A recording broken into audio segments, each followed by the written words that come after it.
my partner for the dance contest. Simone. Oh, Arvid, I'm really not a very good dancer. Sarah. I don't think so, Arvid. You're not a very good dancer either. No, you're not a very good dancer. Okay, fine. Arvid, you embarrassed yourself last time. And you embarrassed the IHP, too. We were the laughingstock of the entire school, of the whole city. How do you know? You weren't even here then. It's written on the wall of the girls' restroom. I erased it. It's back.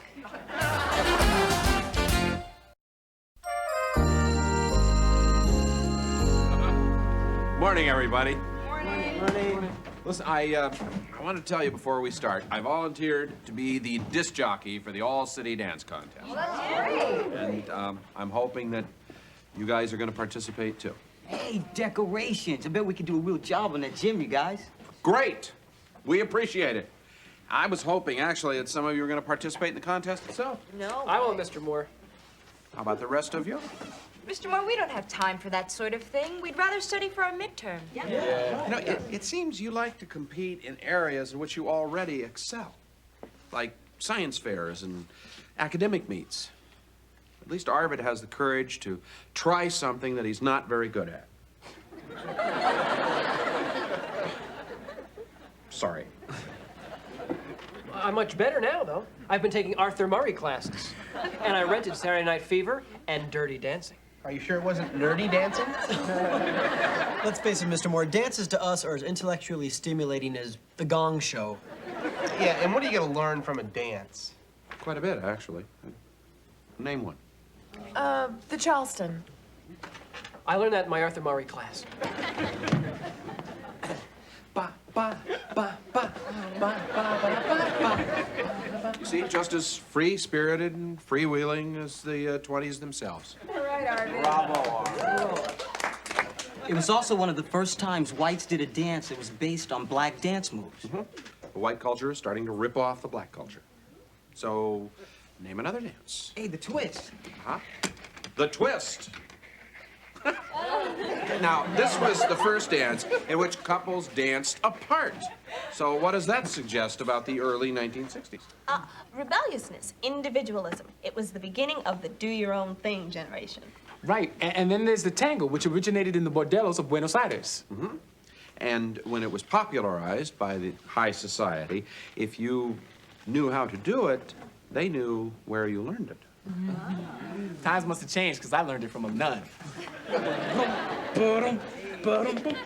are you doing? The tango, baby. Well, why didn't you say so? Very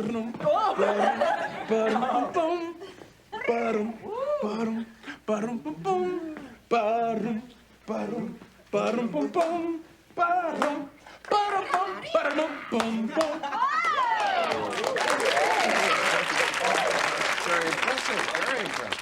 Alex, why didn't you tell us that you were a master of the dance move? I didn't know I was until I saw Arvid dance. Well, you two are really great. You've got to enter the dance contest. Yeah, you guys, we might actually win this time. Yeah, this is a chance for the IHP to make up for Arvid's humiliation. Wait, why can't I make up for my own humiliation? Why? Because my dog dances better than you, Arvid, and he's only got 3 legs. That's why I call him Tripod.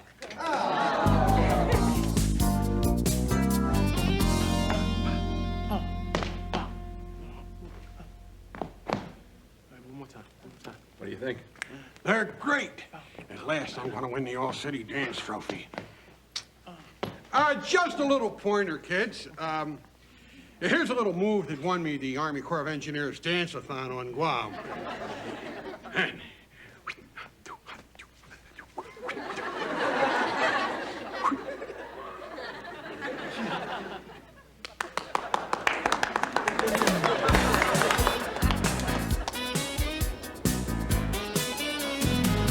And so, this is going to be an extremely challenging exam. We got a lot to cover in the next 3 days. I just want to warn you. Sorry I'm late. Actually, Alex, you're not late. You're early for tomorrow, which is when I'll see the rest of you, except for you, Mr. George. I'd like to know, where have you been the last couple of days? Practicing with TJ. See, this is her only free period. Alex, you know, I have been covering a lot of ground in here. We have a very tough exam coming up. Don't worry, Mr. Moore, I can handle it. Hey, I'm a really smart guy. Yeah, so am I. I made up the exam. Well, I thought you wanted us to be in this contest. I do. I just want you to remember the rest of your responsibilities. I know. Hey, check out this move. Boom, boom, boom, boom, boom, boom, boom.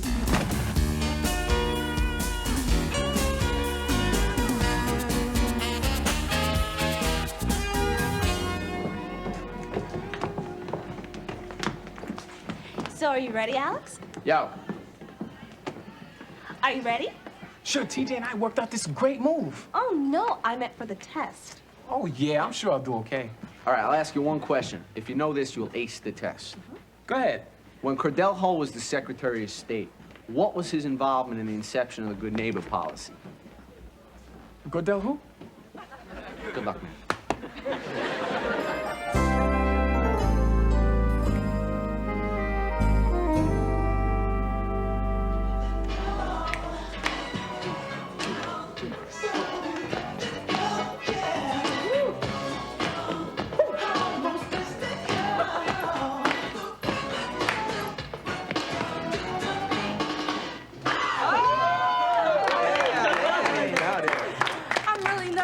Tonight, Alex. Hey, don't be nervous. You're good, I'm great. We're gonna kill him. Here. Great, you guys are incredible. And Alex, I just want you to know that my feelings are not hurt, and I'll be rooting for you guys tonight. Thanks, Arvin. Thanks, Arvin. Hi. Alex, can I talk to you for a minute alone? Sure, Mr. Moore. It's about that test, isn't it? Yeah. I know. I could have done better. Well, you couldn't have done much worse. You flunked it. Flunked? Yeah. I can't believe it. I've never flunked anything in my entire life. Well, listen, can I get back to dance practice now? No, this means there is no more dance practice for you. Sorry. What do you mean? Well, you know the rules, Alex. You have to maintain a passing grade average if you want to participate in extracurricular activities. Right now, you're flunking history. Yeah, but I didn't think that applied. Oh, to you? It applies to everyone, Alex. It's a Board of Education rule. Come on, Mr. Moore. You know I'm good at history. I can always get my grade up, but there's only one dance contest. And there's got to be some way around that rule, right? Well, not that I know of. Wait a minute. You were the guy who wanted me to be in this contest in the first place. Well, I'm also the guy that warned you about neglecting your studies. Mr. Moore, I can pass a history exam anytime, but the contest is tonight. Well, I'm sorry, Alex, but for you, the contest is history.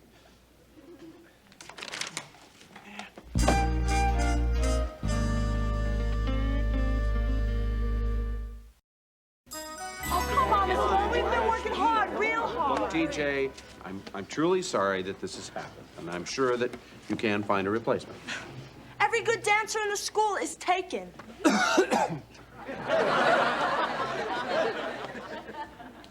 Hey, wait a minute. I may not be in the same league as Alex, but I'm not going to embarrass anybody. I've been working on a few steps. Check me out.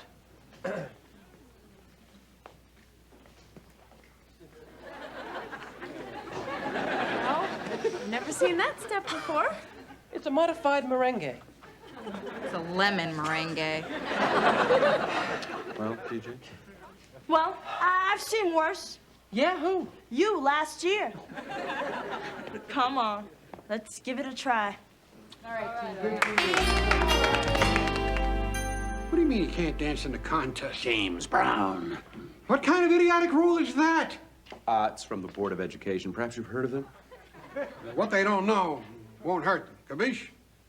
Dr. Samuels, look, I wouldn't do that to win a football game, so I'm not going to do it to win a dance contest, okay? Besides, I'm sure you wouldn't really want me to. Well, you know, the rules do say that you're allowed to give a makeup test. Failure to study for an exam is not really an excuse for needing a makeup exam. And besides, why should Alex Torres get special treatment? Why? Have you seen our trophy case? We've got hockey trophies, bowling trophies, chess trophies. We've even got a cribbage trophy. But do you know what's missing? I have no idea. An Emmy? You don't get it. I want that all-city dance trophy. Well, okay, I'm behind you all the way. I will offer you a tip, though. Don't wear tights.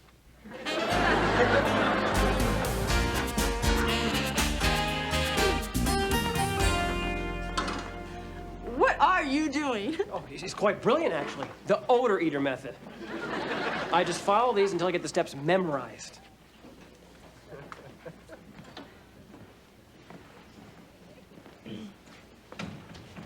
How's he doing? Well, he's not Fred Astaire. He's not even Fred Flintstone. Arvid. Arvid, you gonna be okay? I am? Yeah, just let me show you a few things. Oh, forget it, Alex. Godzilla moves nicer. You know, he's right, Alex. I'm starting to panic. Look, don't pay any attention to these guys. And you don't need these. Come on. Oh. Come here. It's real easy. Here.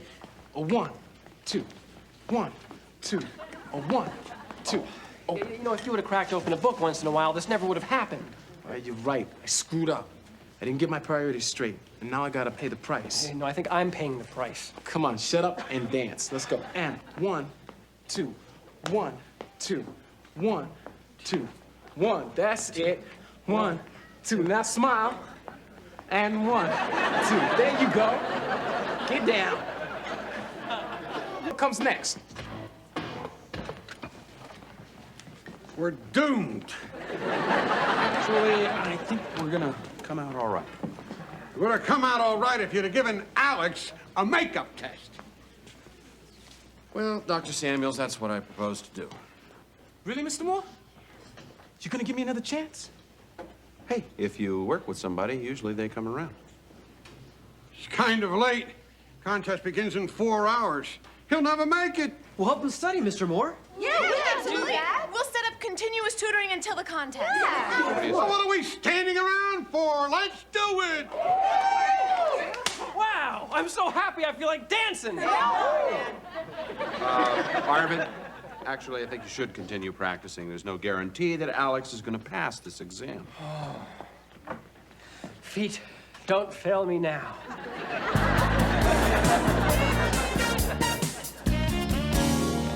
Okay, I've got Alex up to World War II. It's your turn to take over, Vicky. Aristotle, show Arvid the tape. Got it. Arvid. Hey, look through here, man. It's an old Jerry Lewis movie. No, dude, that's you. I'll help Alex study. Arvid, get back here. From the top. A 5, 6, 7, 8. Ba, ba, ba, ba, ba, ba.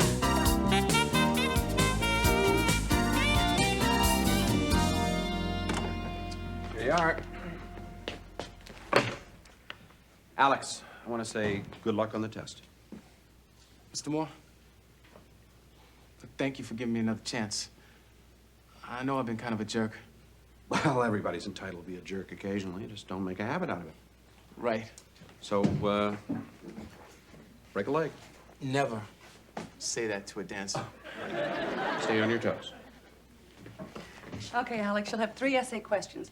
Now just take your time and don't rush. The contest doesn't start for another half hour. How's he doing? I don't know. He just started. Just started? We're finished. Oh, Arvid, everything's gonna be all right. Yeah, Arvid, you're gonna be wonderful. Yeah, we're behind you all the way. And that outfit, what can I say? It's stunning. Yeah, all right. Well, we better get started. Arvid, good luck to you, TJ. Good luck to you. Oh, come on, Arvid. Everybody gets stage fright. Just try going over the routine in your mind. Good idea. Okay. I'm dancing. I'm twirling. I'm leaping. I'm crashing. I'm bleeding. Well, good evening and welcome, ladies and gentlemen, to Fillmore High. For the 3rd year in a row, kids are set to prance to cop the top slot in the All-City Dance. Now, everybody needs a jam to bust a move, and I'm Charlie Gimme More, here to dig a deep groove. Give me more, give me more. What kind of name is that? Well, I can throw down a mix that'll knock you flat. And so, gimme more is what you'll be crying till your feet are dead and the night is dying. Right now, with the eager aid of Eric, my engineer to the inner ear, we are ready to drop this one. So kick it to me one time. Our first contestants from Bronx High School, Hetty Posey and Rosario Roberto Jr.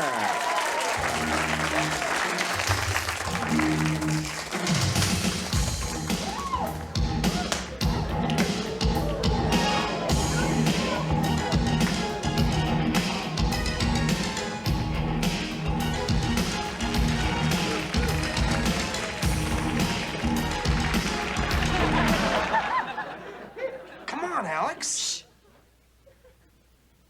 Come on, Alex.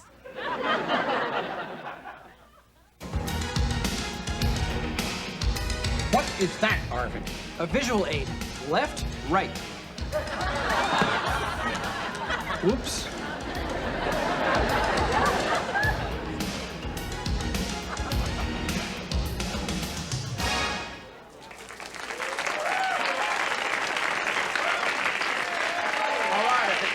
Down the floor, I smell smoke. Let's hear it again for Bronx Science. Okay, first one's done. Right.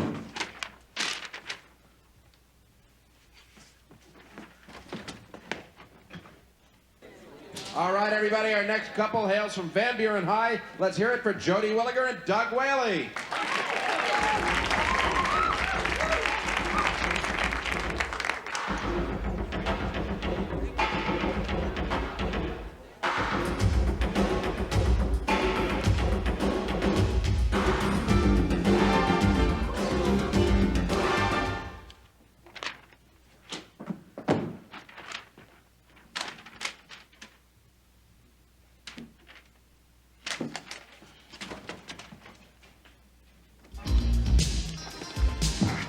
Here's number 2. I think you'll like it. It's different, it's interesting. Oh, trust me. Mr. Moore, how's he doing? Arvid, look, just relax. Go out, do the best you can. Now, it's only a dance contest, so have some fun. Don't you have any of those obscure yet insightful historical analogies that will help convince me that I can win this thing? Yeah, did anyone ever tell you the story of a little engine that could? Tell me again. Done.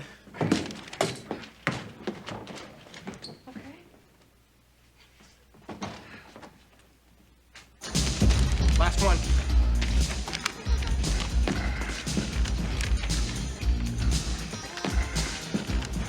I hope I passed it, Mr. Moore. I wouldn't want to let you down twice. I think I can dance. I think I can dance. Okay, Arvin, we might be on next. Okay, our next contestants hail from our familiar halls right here in Fillmore. T.J. Jones and... I think I can dance. I think I can dance. Alex Torres. I don't have to dance. I don't have to. Come on. Okay, we're just going to cool here for a minute while we see if the folks from Fillmore can continue the jam.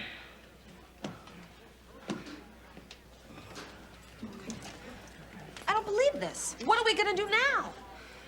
Come on, Arvin, just go out there and do it. You know the steps? Yeah.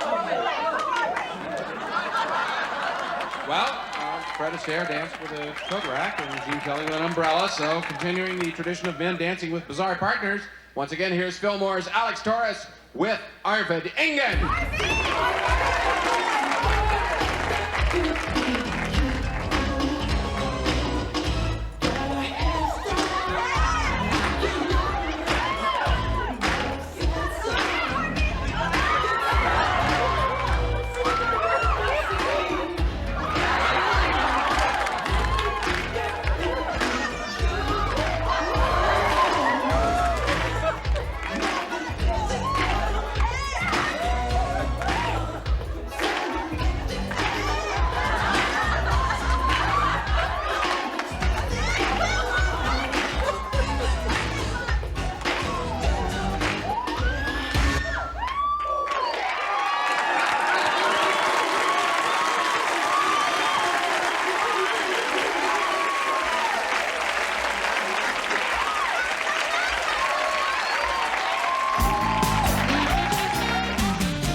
Uh-oh, I have the winners' names in my hand, and the winner of the mixed couples competition is the most mixed couple of all, Alex Torres, T.J. Jones, and Arvid Engen.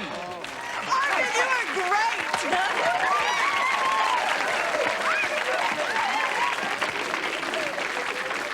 Congratulations! I haven't seen two men dance together so beautifully since I was on Guam.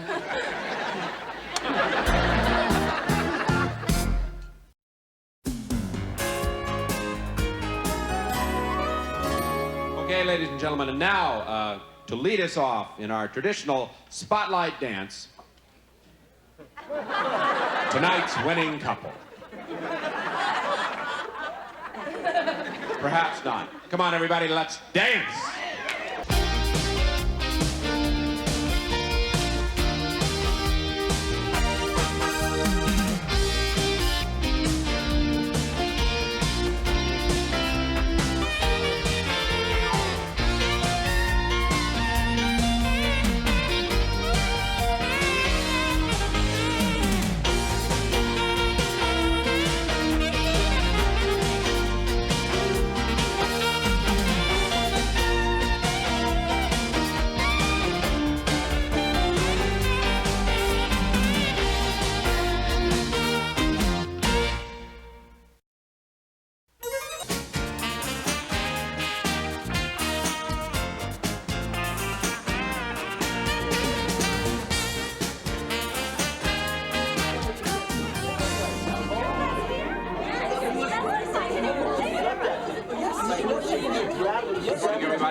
Mr. Moore, did you hear what happened to Mr. Hochstetter?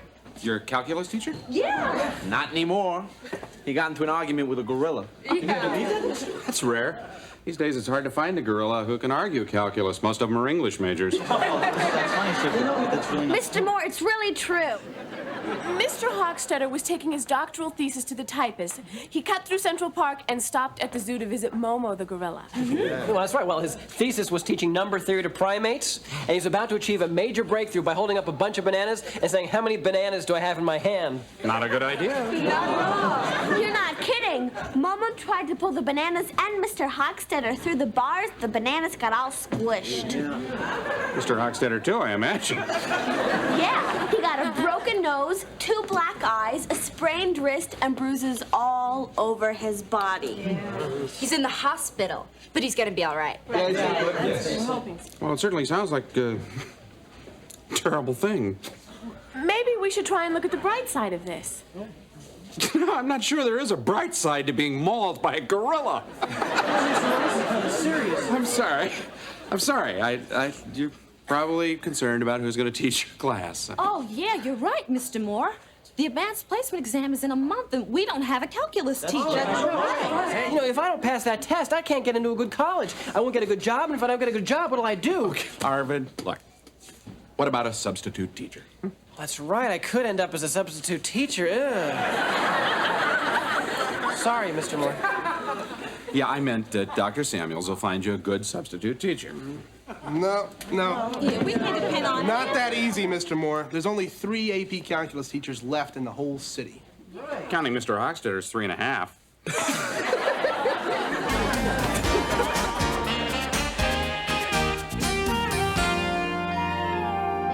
Morning, Miss Mira. Oh, hi, Charlie. Oh, gee, I pity the poor guy who's got to fill Hochstetter's shoes. Yeah. What you mean, shoe? Your beloved principal never ceases to amaze himself. For my IHP, I have found the calculus substitute from the gods. A working professional mathematician from Larwind Labs. You'll never guess who it is. Oh, yes, I will. No, you won't. Yes, I will. $5. Arvid's father. So, what's on your mind, Arvid? Well, I'm kind of worried about this, Mr. Moore. You're embarrassed about your father being around. Are you embarrassed about my father? Ulrich Engen, Ph.D.? Well, that's crazy. Well, Arvid, I was embarrassed when my dad came to visit my school. Well, yeah, but my dad's a great man. I mean, he's a genius. He was published in Scientific American. He's on the school board, you know. You know, I remember when I was a kid, he was going to teach me to play catch, and he started explaining Newton's law of thermodynamics. I mean, of course, when I was older, we'd go out to the park with our bat and ball and gloves and have some really intense discussions. Sounds like you spent some time together. Yeah, we were always very close. You know, Mr. Moore, before I was in the IHP, I didn't have many friends. I mean, even the puppy I rescued from the pound left me for a more popular kid. Sounds like your dad was a good friend. Oh, he was my best friend. I mean, all those hours we spent together, just him and me and Mr. Potato Head. I mean, so you can understand why I'm worried.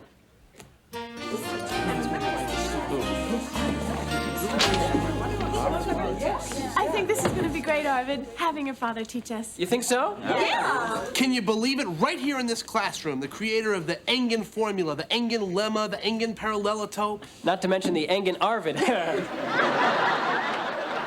gonna be kind of nice to be taught something by someone who actually makes a living at it. Yeah, just think. Well, good morning. Good morning, sir. Hi, I'm Dr. Urich Engen.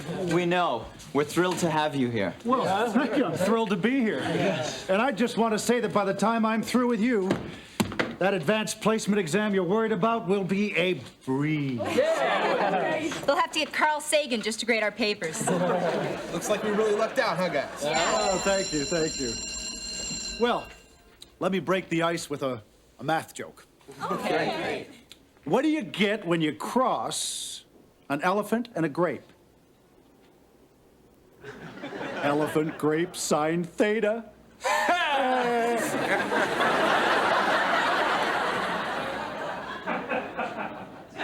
Nobody gets it?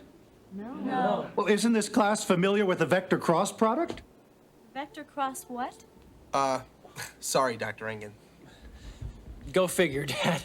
Well, that's too bad. It really is very funny. Well, maybe you ought to write it down and read it again in a few years. So, what was Mr. Hochstetter teaching you? Reviewing integrals. Right. Yeah. Ah, that's high school stuff. But just to get warmed up, let's blaze through a few simple ones. Okay, the square root of 1 minus x squared. You got it? Okay, well, let me do it for you.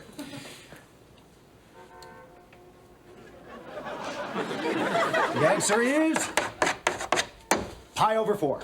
Wow. Wait a minute, Dr. Engen. How did you get that? Yeah, how did you get this? Isn't that obvious? No. Dad, maybe you could do it in a different way? Okay.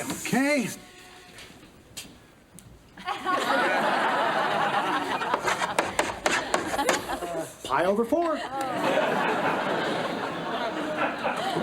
Thanks for clearing that up, Dr. Engen. Okay, let me give you your homework. Now, first, add up the series 1 plus a half plus a quarter plus an eighth plus a 16th ad infinitum. Okay, second, calculate the arc length of any lemniscate you like. And third, consider this equation.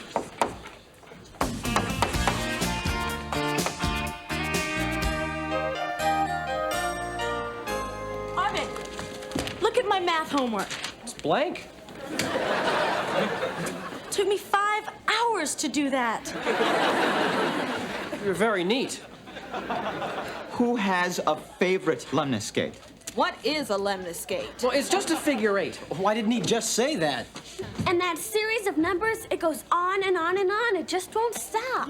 Exactly. Every time you think you've finished, another one comes along. Sort of like the Rocky movies. Okay, I mean, maybe the homework was a little harder than we're used to. I don't mind harder. I just don't need a math teacher who speaks to me in tongues. Well, I heard that, Dennis. Well, you've always hated my father, ever since he yelled at you for eating my little sister's baby food. Her formula, I understood. His, I don't. Wait. Could it be that he's just shaking this class up a little bit by challenging it? Oh, right. He's not challenging it. He's on the way to destroying it. That's right. Destroying it? Destroying it? Yeah, Arvid. Remember the advanced placement exam? Well, at this rate, we'll all flunk. That's right. Flunk? Flunk? Hey, he happens to be one of the most intelligent, highly regarded men in his field. What about my field? If your daffy dad ruins my chances in math, I'm gonna be lucky to get a job cleaning windshields outside the Holland Tunnel. Daffy Dad? Hey, my daffy dad has forgotten more math than you'll ever know. Then why does he keep it to himself? Let us in on it. Face it, your father can't teach. No, he can teach. You can't learn, that's the problem. You've all been in the IHP for too long, you think you know everything. And finally, when you're confronted with a man who has a black belt in mathematics, you don't know what to do. So you become mean, petty, jealous, and disloyal. And as far as I care, you're gonna go jump in a lake! Whoa, talk about overreacting. Arvid will get over it. In a second, he'll come back in here and apologize for losing his temper. And another thing, you're spiteful, whining, pampered, rude, and uncivilized, and I hate you all! Mr. Moore, your class. Listen, why don't you get on? Excuse me. Class, Arvid. You've only had one class with Dr. Ingen. Now, I really don't want to hear anything more about this until you've had 2 classes, okay? Thank you, Mr. Moore. It's nice to You know don't us. want to sit down? Okay.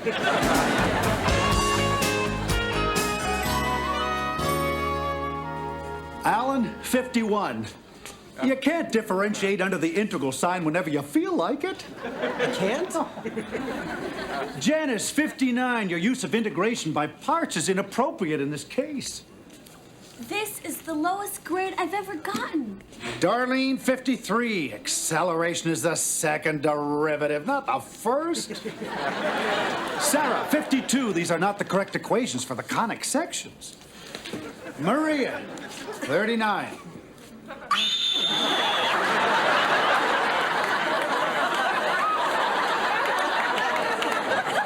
Well, you didn't answer most of the questions.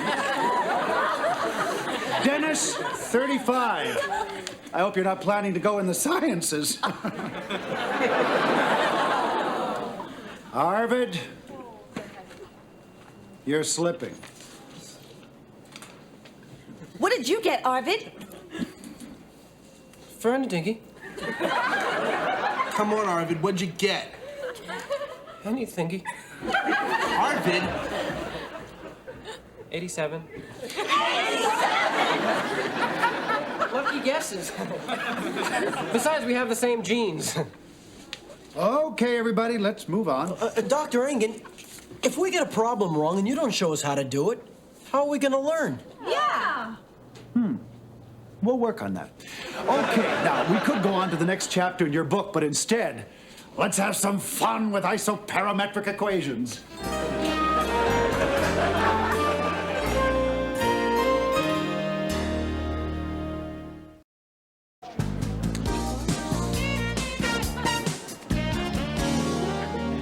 We, the students of the IHP, in order to form a more perfect calculus class and assure that we pass the advanced placement test, do hereby petition the removal of Dr. Ulrich Ingen from said class. Here, here. Come on, let's send it in. A petition? How low can you people get? You're stabbing my father in the back. You're slime. Simone, surely you're not a party to this. He gave me a 35, Arvid. Your father's a Yutz. Excuse me. If you have a problem with Dr. Ingen, I suggest you take it up with him directly rather than go behind his back. After all, the shortest distance between 2 points is a straight line. Yeah, but whenever we talk to him, we wind up going in circles. Yeah. Yes. Only way I'm gonna get into science now is by donating my body. I am simply saying, before you pass this petition around, discuss your problems with Dr. Ingen. See if you can find a solution. Mr. Moore, you said 2 classes. We've had 2 classes. That's right. Mr. Moore, if you don't like our petition, you ought to check out his class. Is that all right with you, Arvid? Fine with me. Okay, I'll think about it. And so the arc of the lemniscate is given by the integral of the dr over the square root of 1 minus r to the 4th. Quadratic case, we do the substitution. R squared equals... Yo, Dr. E, remember us, the class? Oh, yeah, just 2t squared over 1 plus t to the 4th. Dr. Engen, I'm lost. But this is exactly what the Italian Count Fagnano did in 1719. You see, when we rationalize this equation... Excuse me, Dr. Engen. We can't see the board. Oh, how's that? Dr. Engen, we couldn't understand this even if we could see it. I spoke to a friend of mine who's a grad student at Columbia, and he said these topics are way over our heads. They're not even in his book. Well, this is an honors program, isn't it? All right, class dismissed.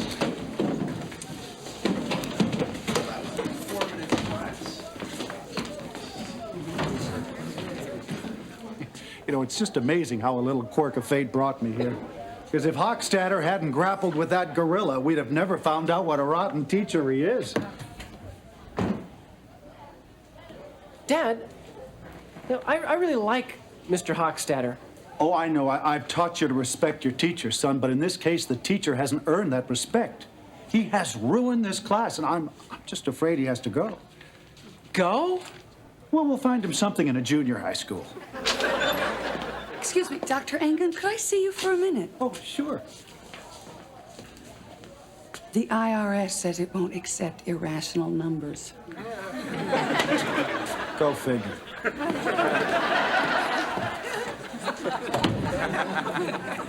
They're right about him, aren't they? Well, let's put it this way, Arvid. I don't think the Teacher of the Year committee is going to be battering down his door. He thinks Mr. Hochstatter's the problem. Yeah. But he's the problem. Yeah? I didn't want to see it. I was blinded by my own filial devotion. Well, that happens. So, are you going to confront him one-on-one like he said? I didn't say I was going to do that. I said I thought the class should deal with him directly. He'll be crushed. Well, under the circumstances, maybe you should be the one to talk to him. Me? Yeah. I couldn't do that, Mr. Moore. He's my father. I mean, how can I tell him he's not perfect at something? Is he perfect at everything? No, I guess he's not. Taught you to tell the truth. Yeah, he did. Yeah. Well, this might be a good time to do that.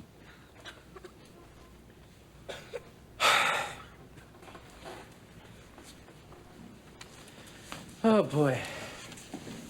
This is gonna be harder than the last time. What happened then?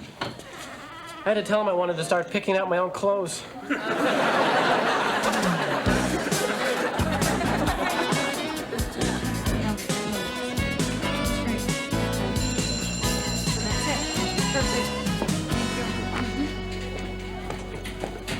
Hi, Dad. Oh, hi, Arby. Dad, I'd like to talk to you as one number cruncher to another. You mean egghead to egghead? Actually, Dad, more like man to man. Oh, boy. Oh, this is serious, huh? What's the problem? Dad, listen. When you teach, you're hard to understand. I mean, all the greats can understand you. Pearlstein, Hawkins, Rubik. Well, you understand me, don't you, Arvid? Well, of course I do. Oh, right, so? But guys like Alan and Eric, they have a tougher time. Well, see, I know you know a lot more math than Mr. Hochstatter. But when he teaches, he's really clear. And we learn from him. Now, you're a great dad. and a great mathematician. But you're just not that great a teacher. Okay, Dad, you understand? I hope this doesn't hurt too much coming from your own son. Son? I have no son. Dad! Oh, I'm just kidding. I saw it in a movie once. Of course I have a son. And I love him. That's why I took this job when Dr. Samuels offered it to me. What do you mean? Hey, remember when we used to go to the park and talk about playing catch? Yeah. And we do the math puzzles together? And check out the stamp stores? Well, I mean, we were best of pals. But since you got into the IHP, you're so darn popular, I never see you anymore. I just thought this was a way for us to be together. Well, that was a really good idea, Dad. You sure? I mean, us being together more was a good idea. You know, you're all grown up, Arvid. I am? Well, sure, you criticized your father. No, I take it back. I didn't mean it. Yes, you did. Okay, I did. And I'm proud of you. Because it took a lot of courage to tell me that I'm a less than excellent teacher. Oh, boy, I sure hope I didn't embarrass you too much in front of your friends. Oh, no. Are you kidding? You're my dad.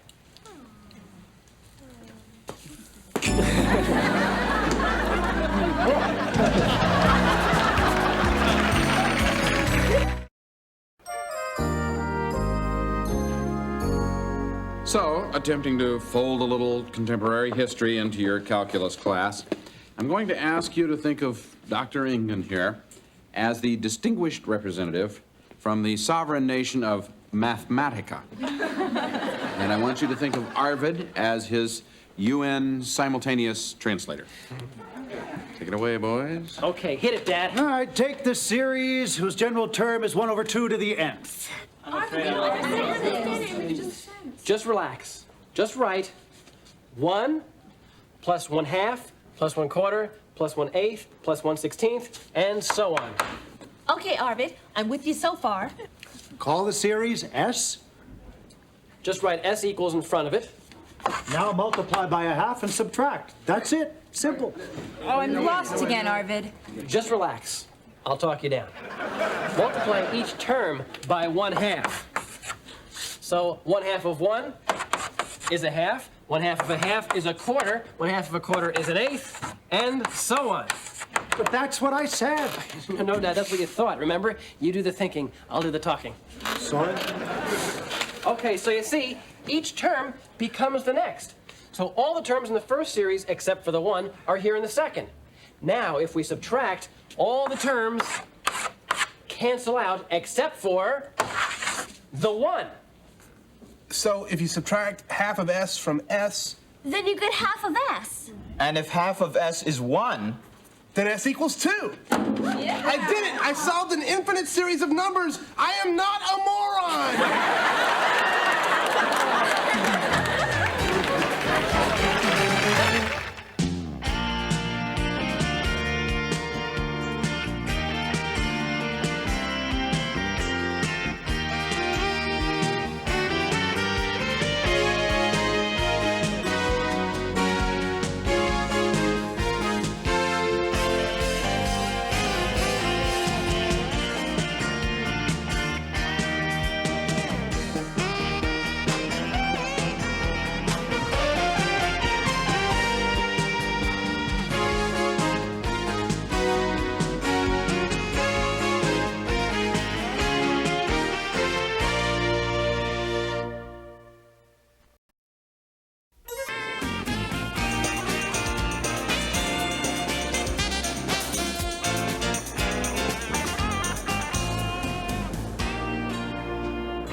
Hey, Arv.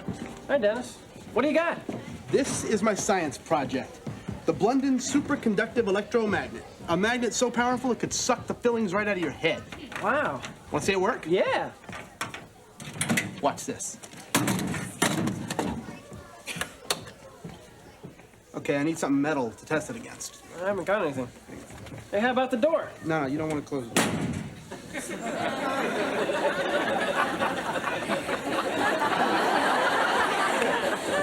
What's the matter? Go ahead, Arvid. Open the door. It's stuck. It's not stuck. That's the magnet working. Wow, that's a strong magnet. Dennis, you're gonna get an A. How am I gonna get it out of my locker? Well, we don't have time now, Dennis. We gotta get to class. Come on.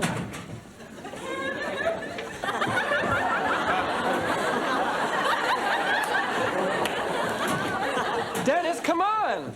I can't. Why not? My belt buckle, Arvid. Well, in several instances in the 1970s, the United States sent millions and millions of dollars in earthquake relief to Nicaragua, but most of it went directly into the private bank accounts of President Somoza. Excuse me, Mr. Moore, is this material going to be on our midterms? Alan, thousands of people lost their lives because of this man. So it is going to be on our midterms.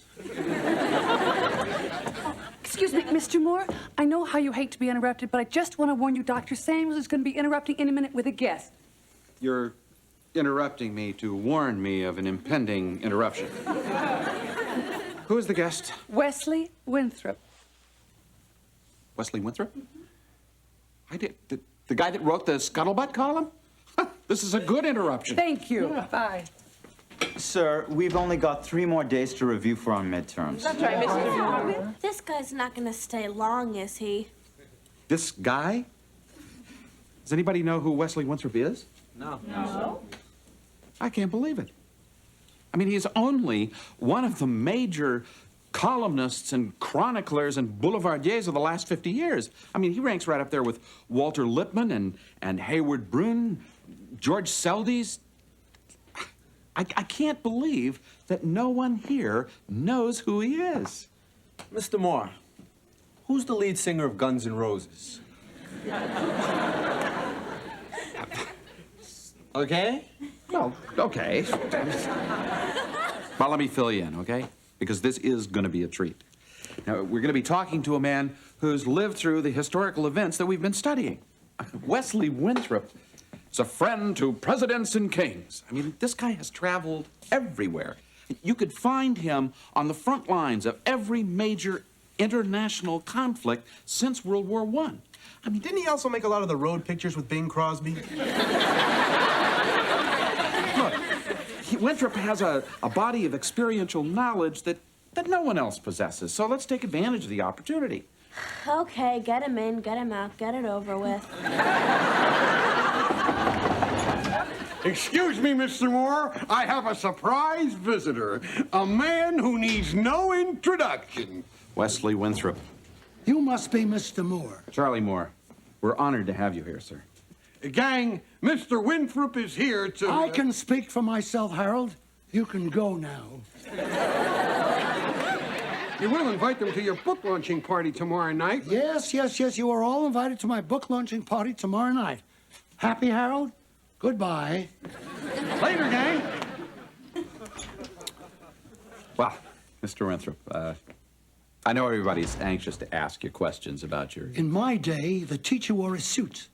A dark suit with a tie that looked like a tie, not like the flag of some emerging nation. I suppose it all fits.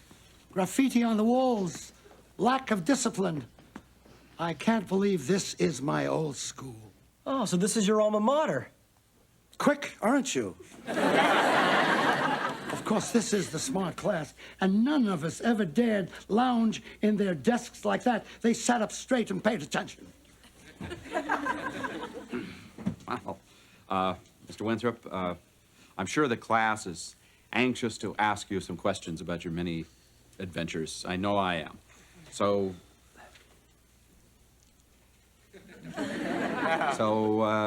we were talking about South American dictators.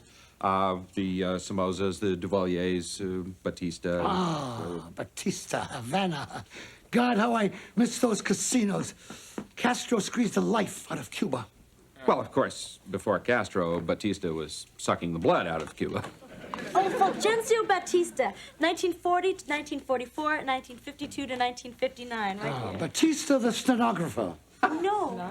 You probably knew him personally, I bet. Huh? See, I don't get my history from books. I lived it. I was there.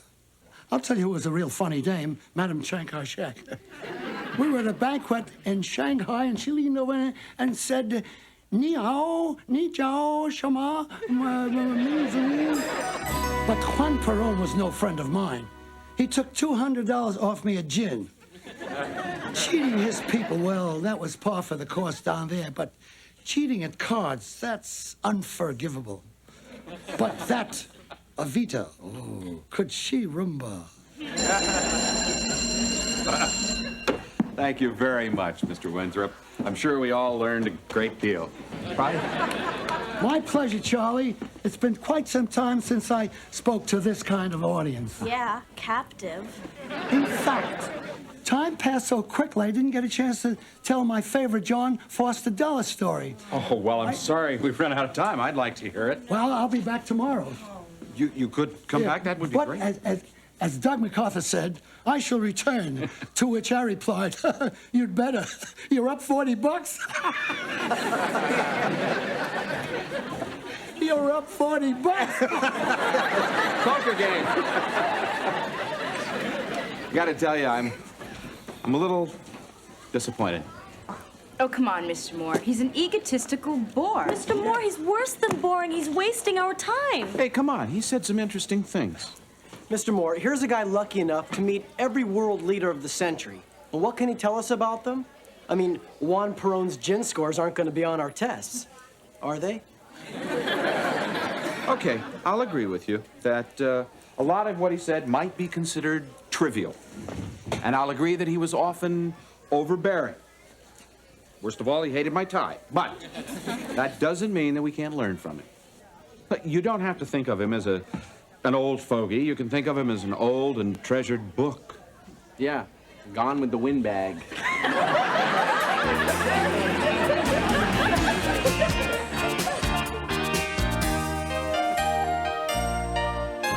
Oh, and then yesterday in science lab, Arvid accidentally set fire to my homework. I'm telling you, the guy is a walking disaster. I think you're exaggerating, Dennis. Hi, Dennis, how's it going? Good. You know, I was... Arvid! What? You just erased my entire book report from the computer. I did? What is it, Arvid? You just want to kill me? Is that it? Look, here's a nice sharp pencil. Why don't you take it and stick it right in my neck? Dennis, I'm sorry. It was an accident. Are you sure, Arvid? Of course I'm sure. My therapist says there are no accidents. There's a psychological motivation for everything you do. You're obviously suppressing a subconscious hostility that manifests itself in these so-called accidents. Me? Hostile toward Dennis? But he's my best friend. Why would I be hostile to him? Yeah, why would Arvid hate me? Well, what about the time you used his rare coin collection to tip the pizza guy? That was years ago. I've forgotten all about that.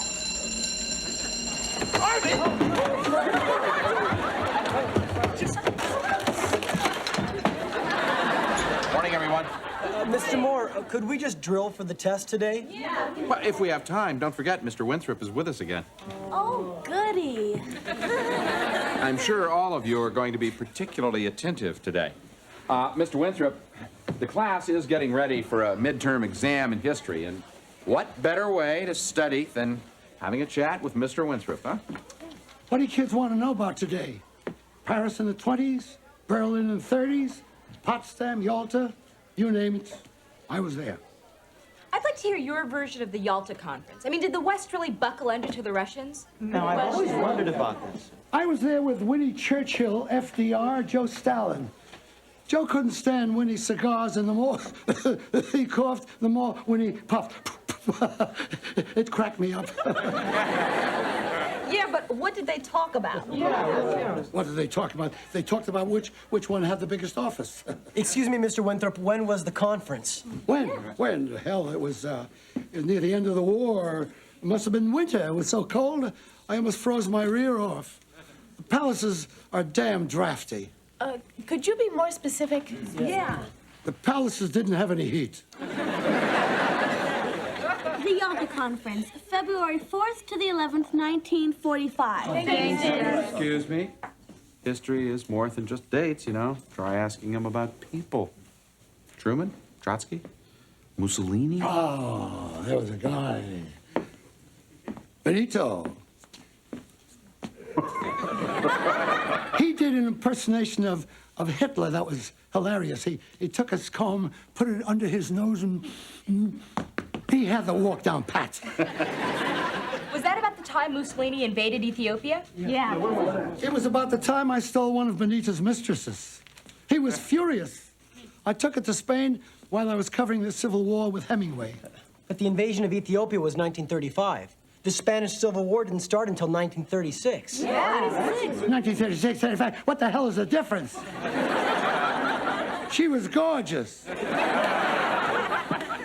Excuse me, Mr. Moore, but this is a history class, and the midterms have put us under a lot of pressure.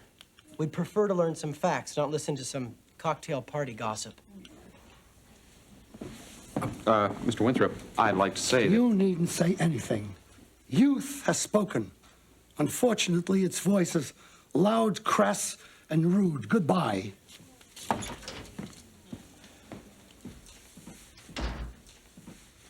I agree with him. Look, you have to admit, he doesn't have his facts straight. Fact number one.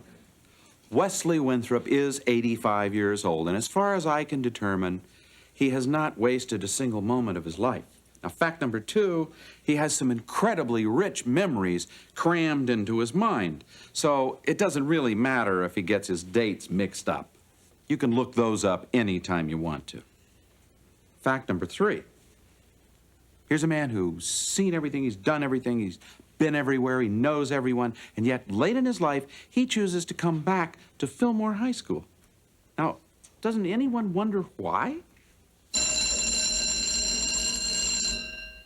I just hope that the next time you're faced with a similar situation, you'll try to learn something instead of trying to prove how smart you are.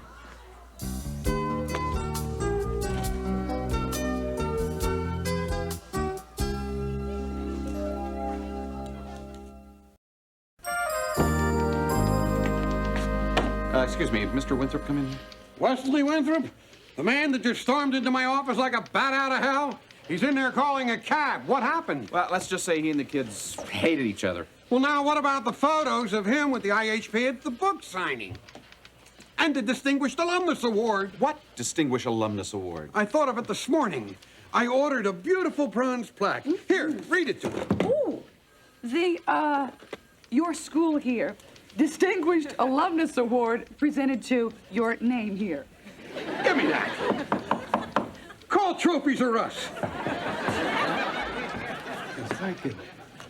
Hi. You can skip your defense of your flock. I'm not interested. Well, actually, I was going to apologize for them. I think they were more than a little rough on you. You could teach them some civility. I try. I was hoping you could be a little more understanding. What's to understand? They're little snots. Well, I mean, there are reasons for acting so tough. I know them, so when they behave like this, I see that they're insecure about something. So? Well, in your scuttlebutt column, you were pretty tough on everybody. Everybody deserved it. So what were you insecure about?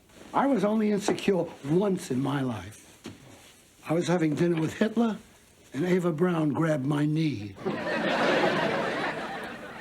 Listen, you don't have to answer this. I'm simply curious. You've been everywhere. You've met everyone. After 60-some years, you choose to come back to Fillmore High School. Why? That's an interesting question. So what's the answer? Unfinished business. When you get to be my age, you want to settle all your accounts. And I have. Except one.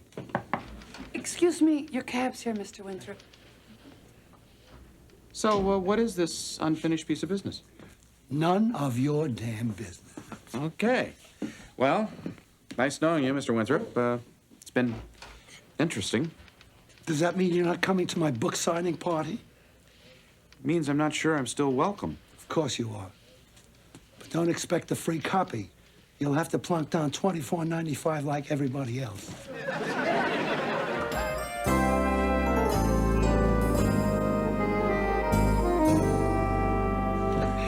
you for coming, Ben. Hi. Hi. It's not a bad turnout, huh? Yeah. Where's the photographer? Oh, I was hoping to see some of the IHP kids here. Please, we've done enough to upset Winthrop. I don't want this to turn into a rerun of Geraldo. So, you decided to come. Oh, well, you know me, Mr. Moore. I like anything that has to do with books. And you know me, Mr. Moore. I like anything that has to do with Simone. You sure that's why you decided to come? Hi, Mr. Moore. We just happen to be in the neighborhood. What a surprise, yeah. Great. I think you're in time to hear Mr. Winthrop read from his book. Oh, great. we made it. Thanks. And then there was the time you changed the date on my watch. I was the only kid in school that Saturday. Maybe Maria's right. Maybe I am still angry with you.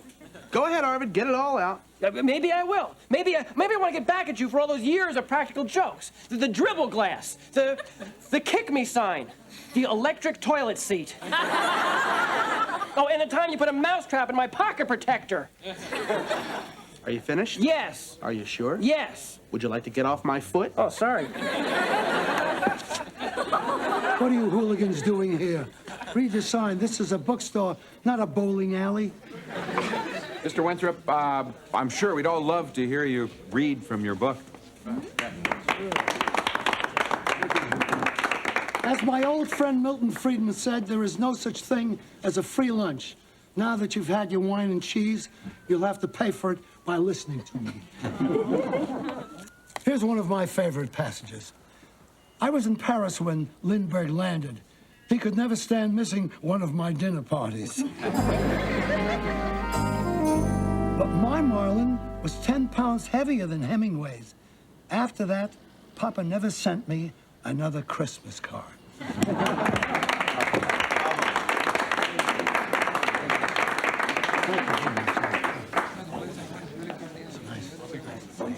Excuse me. Can I say something? You've said quite enough this morning, young man. I know. I'm sorry, but I learned a lot since then. See, I went to the library and I read some of your old columns, and I was just wondering about the Yalta Conference. What's the matter? Did I get a date wrong? No. I was just really interested in that story about when you took the chicken soup up to Roosevelt. I mean, if he was really that sick, it's no wonder he couldn't negotiate a better treaty with Stalin. Yes? Well, that changed the face of Europe and possibly contributed to the Cold War. It all makes a lot of sense now. Well, thank you. Mr. Winthrop, I just want to say we're sorry if we hurt your feelings. Yeah, I guess we can be a little difficult to get along with sometimes. But then again, so can you. Yes. Patton said the same thing about me. Ladies and gentlemen, I would like to present this trophy to Wesley Winthrop, one of Fillmore High School's most distinguished graduates.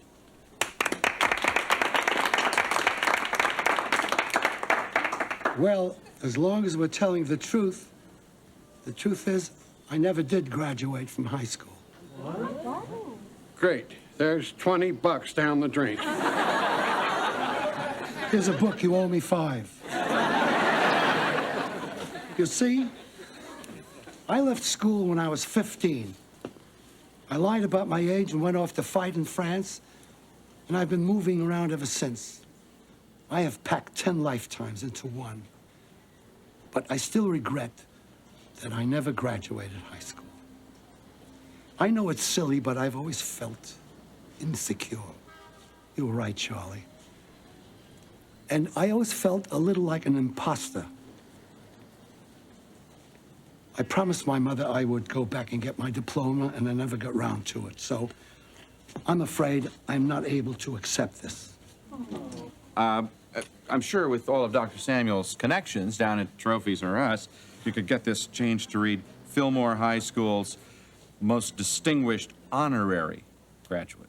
Nothing would give me more pleasure. Congratulations, sir.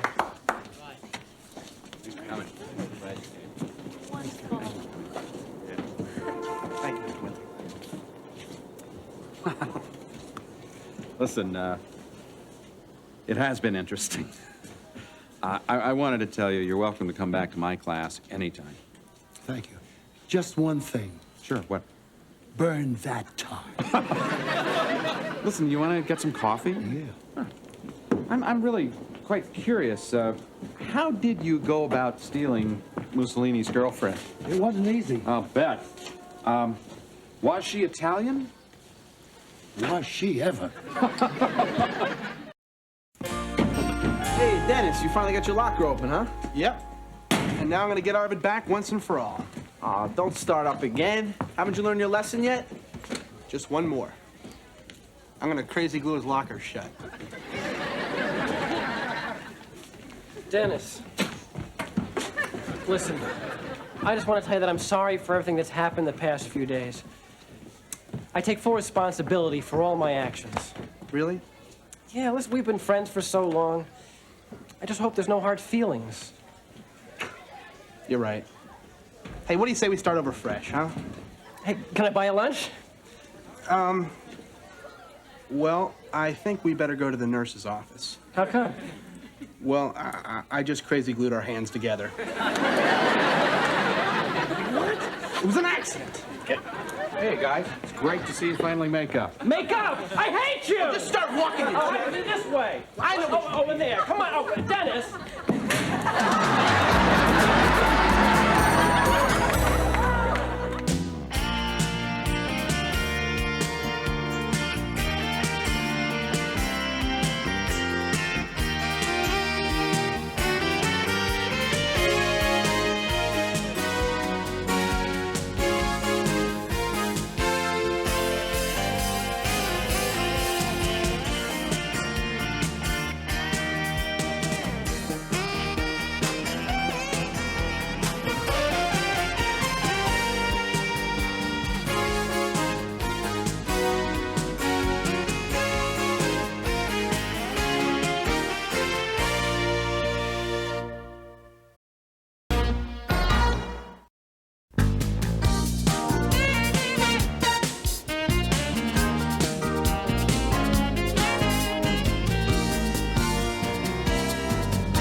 One final little point on the war in the Pacific. The raising of the flag in Iwo Jima. Oh my God, there's a spider on my desk. Get it off! Hang on. Look out. Look out. Ow! Oh! Ew, Dennis! Guys, it's just licorice. Come on. Who wants some? Dennis, this is the last warning, okay? Now, one more gag, one more word, one peep out of you, and you're gone. You're out of my history class. You got it? Yes, sir. I'm sorry. Spider? No, of course not. So, where was it? The raising of the flag on Iwo Jima? That was a reenactment. The photographer had to ask the Marines to do it over again because he missed it the first time. I'm sorry, could you repeat that? I missed it the first time. That's it, Dennis. You're gone. You're out of here. Well, there's the bell. I think we're all out of here. No, you're gone. You are out of my history class. Mr. Moore, come on. I'm sorry. I got a little carried away. It won't happen again, I promise. I know it won't happen again. Goodbye, Dennis. Come on. One little joke. It just slipped out. Please do the same.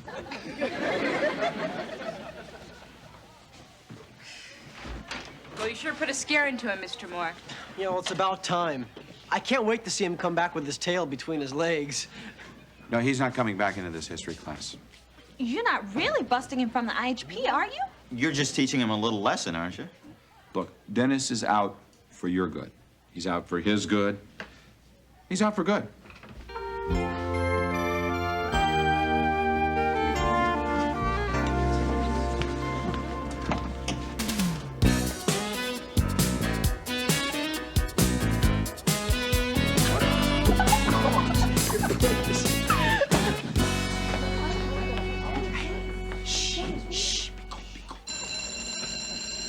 Okay, good morning, everyone.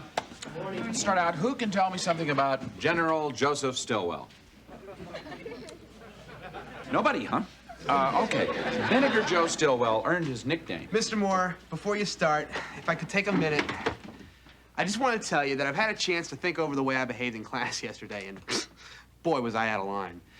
I want to apologize to you, to the entire class, and give you my sincere promise that this will never, ever happen again. Dennis, I'm sure we all appreciate it. I know it'll never happen again. Great. Excuse me, Mr. Moore, I have Dennis's new history assignment here. What? Dennis, you're now in Mr. Parrish's first period remedial history class. Remedial? Remedial? Dennis, it's the only other history class in first period. What? Fillmore can't rearrange its schedule just to accommodate you. Yeah, but remedial? Mr. Moore. Oh, God, you had me scared. This is a joke. Woo! I was worried there for a second. All right, where were we? Joe Stillwell? Joe? Still. This is not a joke? Remedial. Remedial.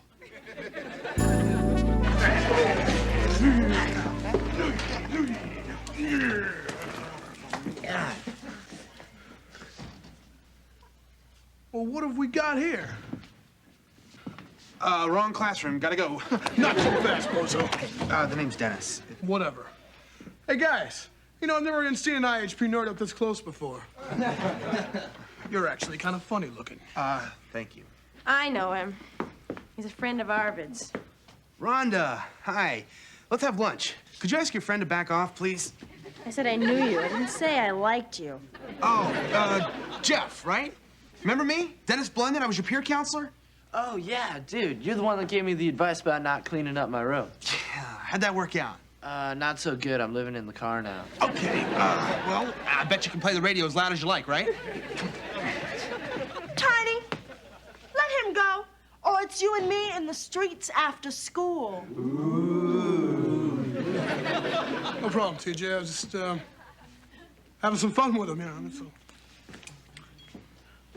Well, Lord, how the mighty have fallen. Imagine Big Baby Blunden on the planet Remedial. TJ, know I'm in trouble when I'm happy to see you. Can the wisecracks and do what I say? You might get out of here alive. Okay, thanks for the advice. Blunden, get off my desk. Oh, I forgot to tell you, don't sit on his desk. Thanks. Morning, class. Can't hear you. Good morning, Mr. Parrish. Still can't hear all of you. Blunden, now that you're in my class, you will do what my class does, got it? So I should move my lips when I read?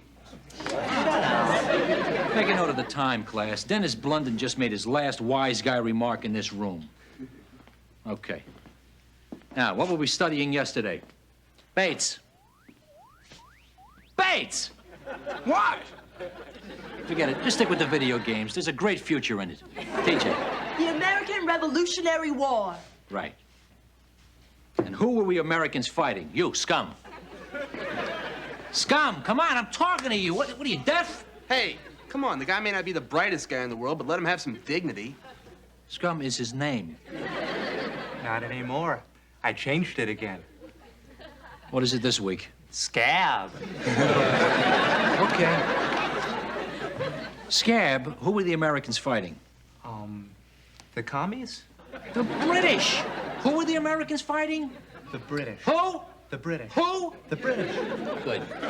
Well, I'm confused now. I thought we were fighting the English. Call security. Somebody stole his brain. So, tell us, Mr. Blunden, why were we fighting the British? Why? Well, in the words of Samuel Adams, resident and patriot of the Commonwealth of Massachusetts. Forget that. In here, we keep it simple. We were fighting the British because they put a tax on tea. Got that, class? A tax on tea! That's right. Wait, we went to war for a tax on tea? Right. I thought we went to war for a tax on Pearl Harbor.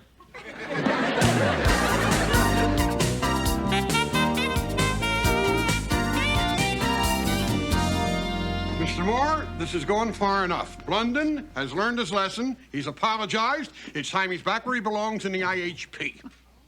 Thank you, Dr. Samuels. I'm sorry, Mr. Moore. I didn't want to have to call in the big guns, but, you know, guy's got to do what a guy's got to do. Exactly. That's why this guy's got to send you back to remedial history. You can't do this. I'm the principal. No, I'm the teacher. Read the rule book. Better hurry, Dennis. Mr. Teresh hates tardiness. Dr. Samuels, are you gonna let this glorified substitute push you around? Stand up to him. Don't be a worm. Sorry. You heard Mr. Moore. Mr. Teresh hates tardiness.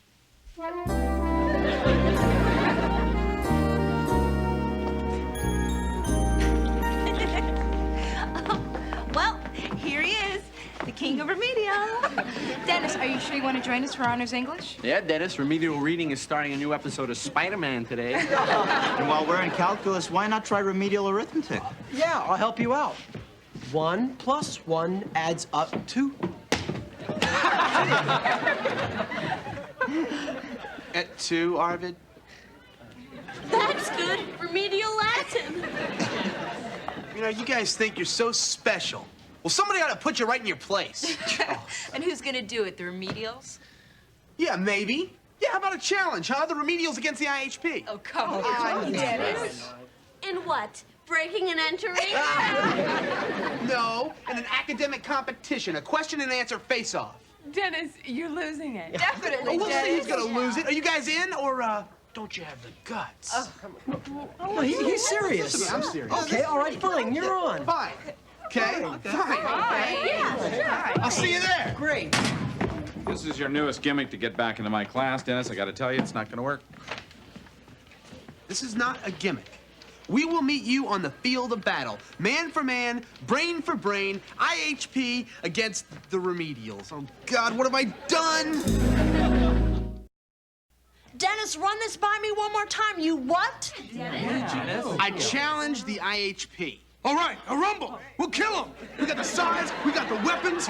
Relax. This is not a rumble. This is an academic competition. All we do is answer questions. What gives you the right to make challenges for us? You ain't even been here a week. The guy's a joker. He's just pulling our chain. Hey, come on. I have never been more serious. Oh, yeah, right. You're serious? This from a guy with a locker full of rubber chickens. I am telling you, we can beat those guys. I know the IHP and I know their weaknesses. Yeah, and we know ours. We're dumb. Oh, okay. So that's what it takes to be here in remedial? Being dumb? No, but it helps. Scum. Scab. Scab, sorry. You're in a band, aren't you? Yeah. What are the notes in a C minor 7th chord? C, E flat, G, B flat. Not too dumb. Rhonda? You went on a date with Arvid. Did you understand a word he said? Sure. Okay, you gotta be pretty smart for that. Tiny. Look, I ain't about to make a fool out of myself. You guys are gonna be the laughingstock of Fillmore. Yeah? Not if we win. Jeff, how about you? Count me in. Like, you're my hero, dude. Okay, Blunden, I'm in too. Okay, is that everybody? Okay, we're in. We're gonna do it. Just tell us what to do, man. Okay, all right, just listen.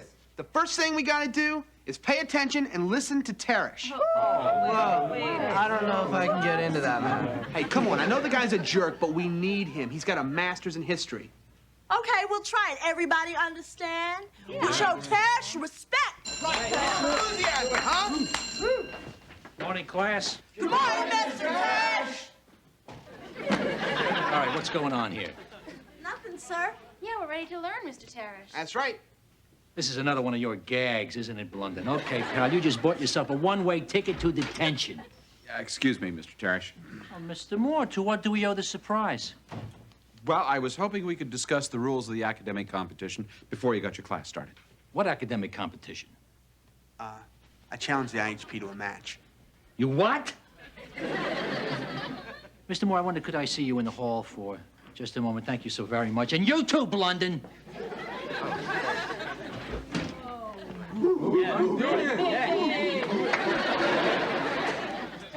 Hey, let's, come on, hey.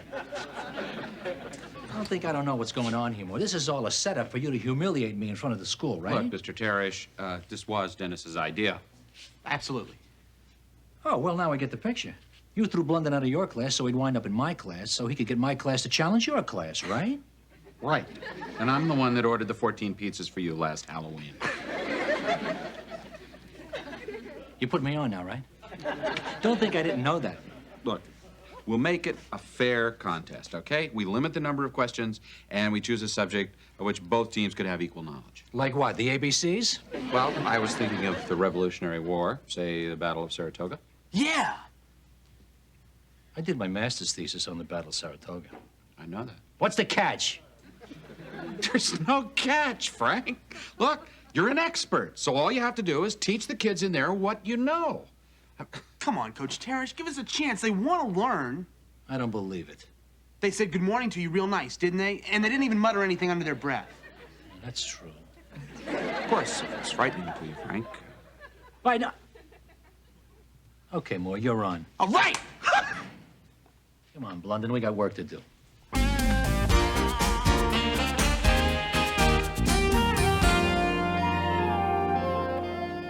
End of 1776. The British have crack professional troops.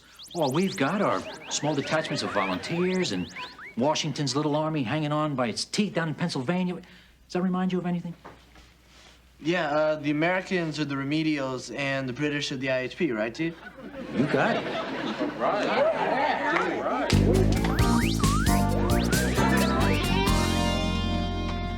Hi. Hi. Hi.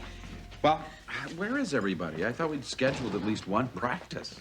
Oh, well, some of them felt they didn't need it. Well, at least the two of you showed up. Well, actually, I came to tell you no one was coming.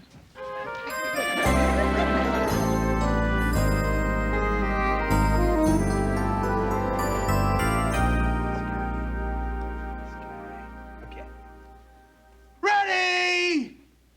Aim! Fire! Okay, General Gates, you got us this time. Now all us British can do is retreat. But where do we retreat to? Freeman's Farm. Great. Remember that. Let me show you one thing about the Hessians. Tiny, we need you over here. What are you doing? I'm playing commando. You got a problem with that?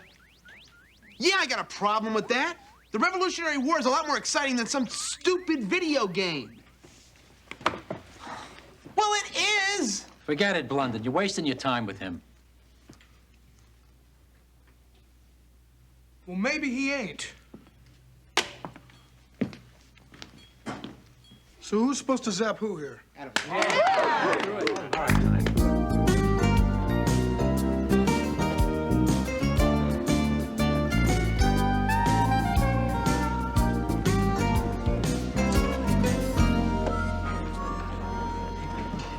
Rhonda. Hi, Arvid.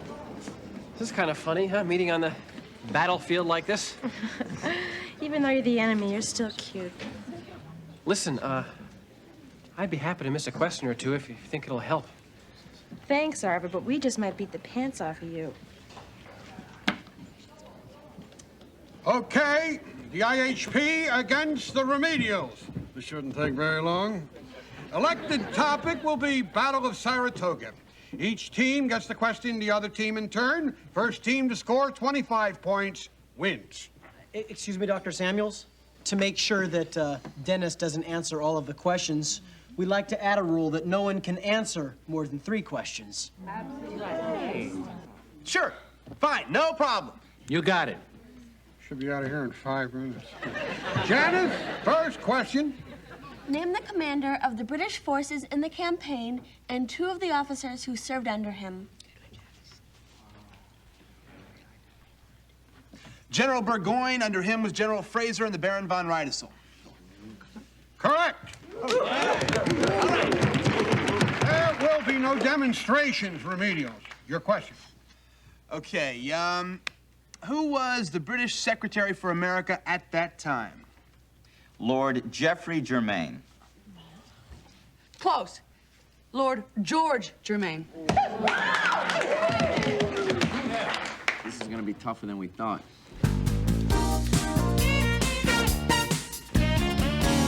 Remedials, the first name of General Burgoyne.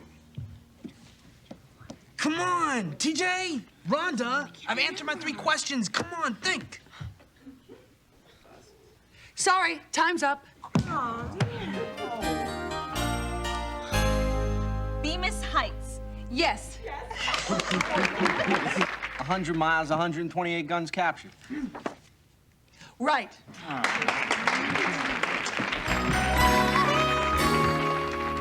Brigadier General Simon Fraser. Correct.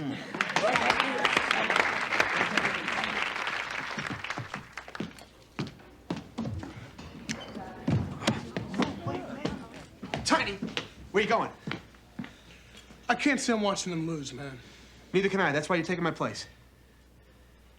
I can't do that. Why not? Because I don't want to look stupid. Tiny, you can't look stupid if you're not stupid. You know the first person that ever called me that? What? Not stupid. What show them? I hope you're right about this. I'm right.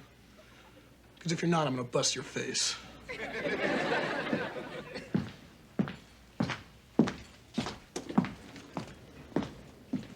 Everything okay? I just hope he's not stupid. Tiny, what are you doing here? I'm taking Dennis's place. Are the remedials ready? Yes! The IHP question? Describe General Gates' strategy for the final assault on the British. I'll take this one. All right. You gotta visualize the entire thing like a giant video game. I'm General Gates. Now, first I hit them so that they retreat to their stronghold at the Belcarres Redoubt. And that's 5,000 points. If I try to go directly after them from there, I blow it. Out of the game. Gone. I've got to move to the north against the Bryman Redoubt. If I get away with that, that's another 5,000 points. Now I've got my artillery. And it's goodbye Freeman's Farm. 50,000 points, end of game. He's right.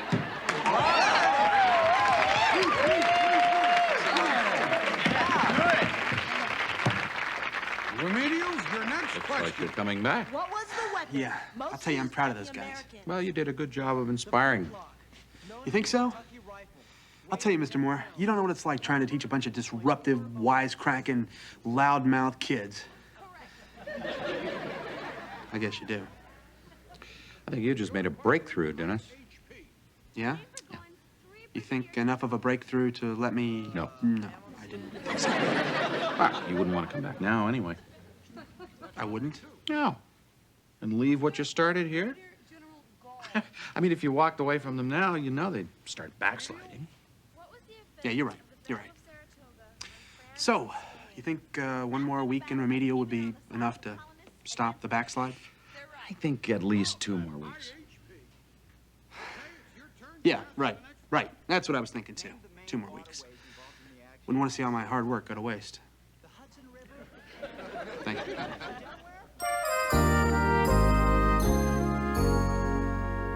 The first correct answer wins the match. IHP, your question. What was the name of General Gates, chief engineer? Say it and spell it. Kosciuszko. Kosciuszko. Correct.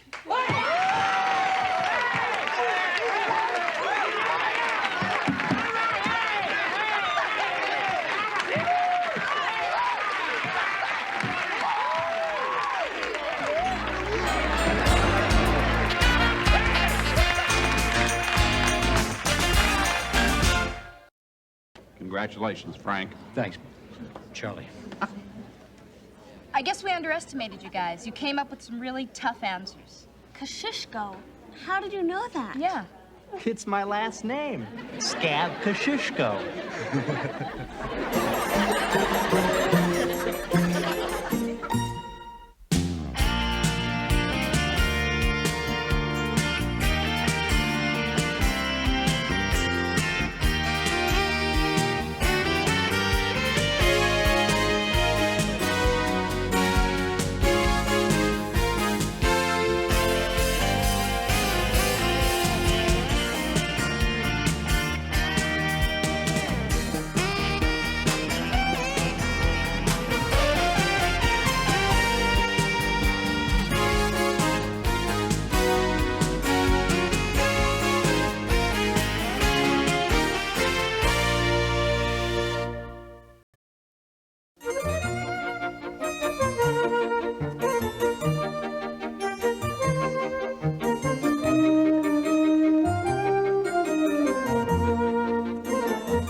we could go to a concert or the ballet. Yeah, dinner's fine.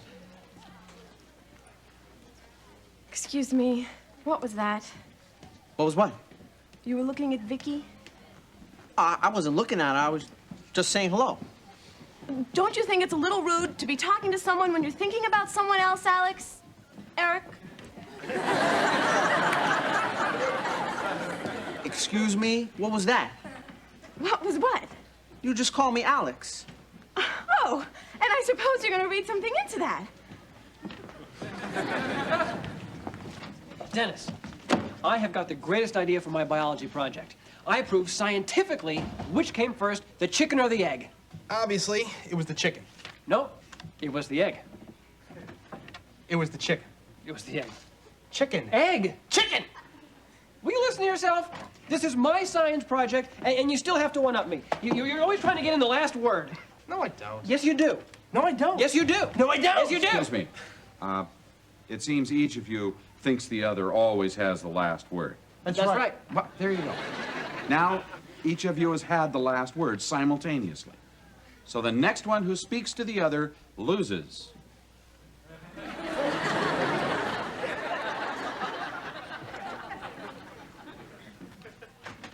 Simone, can I talk to you for a second? Tell me if I'm out of line here, but would you like to go out Friday night? Oh, Alex, that is so sweet. I'm so flattered. Was that a yes? No, Eric and I, well... Hey, I understand. It's cool. No! I mean, Eric and I go out, sure, but we're not exactly, you know. You know? No, I don't know. Which is it? I don't know.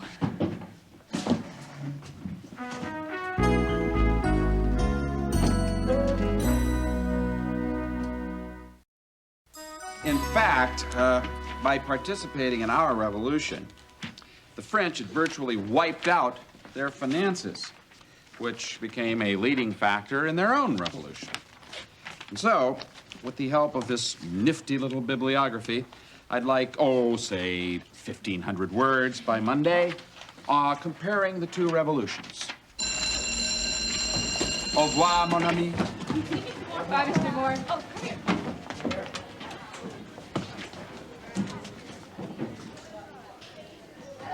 Vicky, hi. Oh, hi, Eric. You know, I meant to tell you, that was a really brilliant analysis you did of Moby Dick for Mrs. Butler's class. I mean, Ahab symbolizing the intellect of man, challenging the primeval forces of nature, of the spiritual, of God itself. Thanks. I also liked it because the fish won. Oh, that too. Mr. Moore, can I talk to you about something of a very personal nature? Well, sure, Simone. You know, I'm always ready to listen to whatever it is that's bothering you, Thanks, Mr. Moore. as long as it has nothing to do with you and Eric. You know, I did vow not to be involved any longer in your relationship. Yes, I remember. So what was it you wanted to talk to me about? Well, see, I have this friend, Kathy, and she's been dating this guy, Heathcliff. Well, there's another guy, Todd, and... Goodbye, Simone. Goodbye, Mr. Moore. See you later. See ya. Vicky, you want to go out Friday night? Sure, Alex, I'd love to. You're gonna go out with him? You got a problem with that? No, but I was thinking about a possible date with you. What about Simone? You and Simone, of course. Double date. That's so sweet. Bye. That's very sweet. But I think Vicky and I will go out by ourselves Friday. Bye.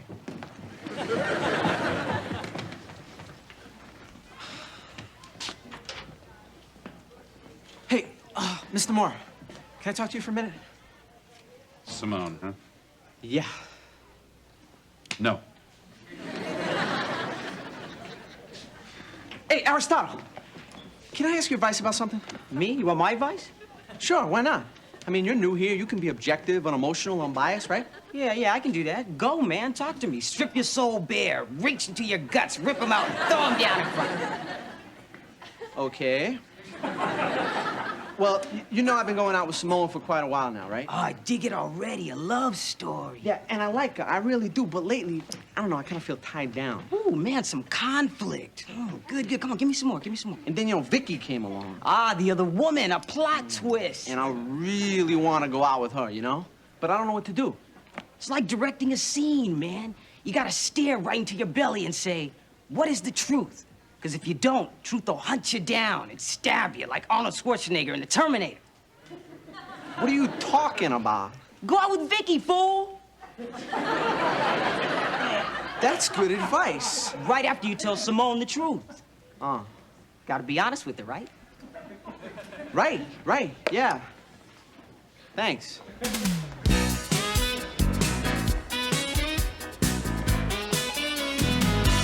Hi, Simone. Hi, Alex. Alex, when you asked me out yesterday, were you serious? Yeah. Do you still want to? What about you and Eric? Oh, don't worry about Eric. Hey, I just stopped worrying. Great. If you like art, I'll show you my favorite place in the whole city. That sounds like fun to me. Okay, see you Friday night. Friday night? I really want to go out with you, Simone, but, It's me, isn't it? Oh, I'm so pushy and overbearing. I hate myself. No, you're great, Simone. Look, we're on for Friday night, definitely. All right?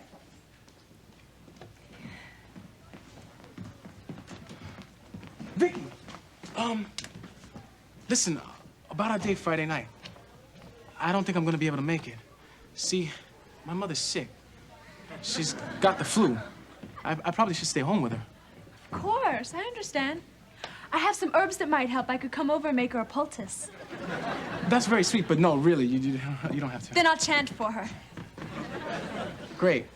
Thanks. I know that'll help.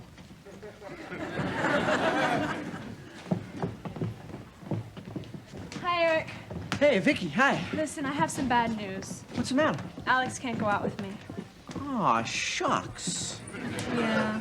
His mom is sick. But I was wondering, would it be okay if I still tagged along with you and Simone on Friday night? Well, sure, it'd be great for you to come along with us. Except, I don't think Simone can make it. But if you'd like to go out with me Friday night. Simone won't mind? Mind? Huh, Simone doesn't have a jealous bone in her whole body. But if it makes you feel uncomfortable, then we just won't mention it to her. Now, do you like art? Sure. Then I'm gonna take you to one of my most favorite places in this whole city.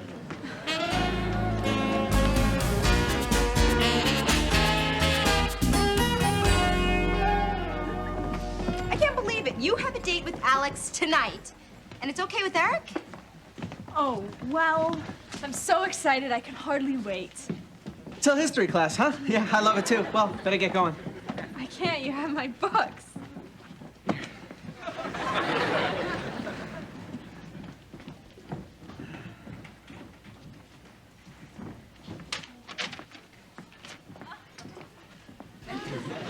Told you to, I don't want to talk about this. There's nothing to talk about. Yeah, everything's fine.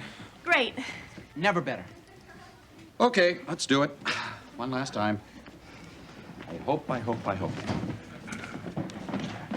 So, there's obviously been some tension between you two lately, is that correct? Yeah. Uh-huh. Good. What have you been fighting about? Deep down, you both really want to be together, right? Good. That's all you need to know. So, Eric, you have any plans for tonight? No. Just asking. Simone, how about you? Good. I've got it. Why don't you two go out together tonight and have a nice time, okay? Everybody happy? Good. Bye. Boy, I would really love to go out with you tonight, Simone, but my mother's sick. That's wonderful. You want to be with her. I hope she's okay. Oh, yeah, nothing serious. But I'll call you. No! I mean, I'm not gonna be home. I was supposed to babysit for my nephew. Your nephew? You don't have any brothers or sisters? I meant my neighbor's nephew. I just think of him as mine. Oh, well, that's nice. Well, see ya. See ya.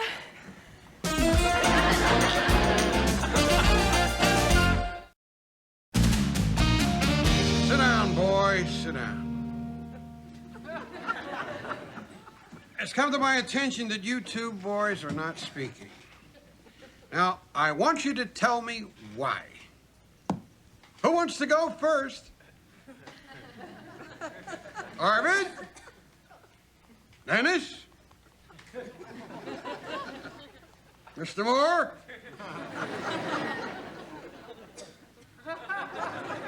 Funny. Very funny. Well, I'll tell you, I'm just going to sit here and not say a word until somebody tells me what's going on.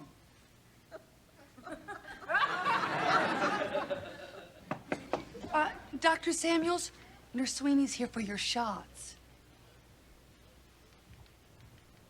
Is everything all right in here? Could you come back, Nurse Sweeney? I think they're praying.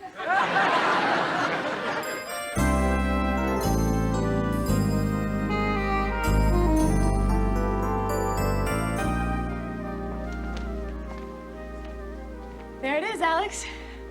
This is it. It's my favorite painting. It's beautiful. Look at the reds. They're so striking, passionate. Oh, yeah. And the grace of the lines? He must have been totally consumed by the vision. I know the feeling.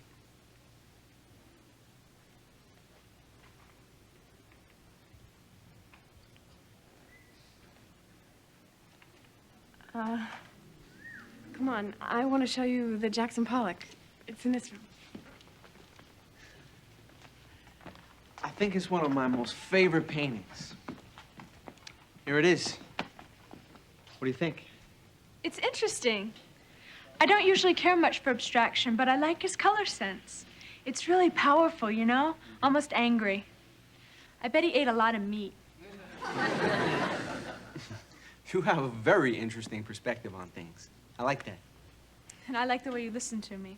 Like you take me seriously. I do take you seriously. I mean, I've known a lot of girls, but you're nothing at all like... Simone? What? Simone, look! Wait, where are you going?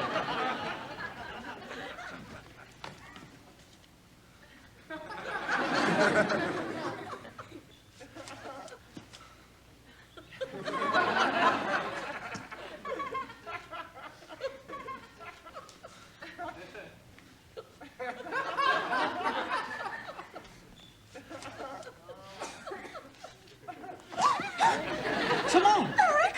What are you doing here? What do you mean? I thought you were babysitting. I am. I brought my nephew, who's really my neighbor's nephew, to the museum for some culture. Right now, he's crawling around the Italian Renaissance room.